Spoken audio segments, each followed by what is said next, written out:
நேரத்தில் 6 மணிக்கெல்லாம் போயிட்டு தான் நிற்கிறாங்க. அவன் அதுக்கு முன்னாடி எழுந்திரிச்சு வருவான்.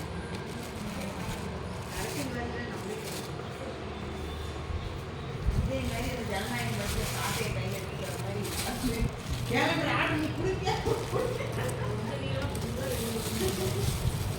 எப்போ வெளியே வந்தாலும் நல்லா ஓடிட்டு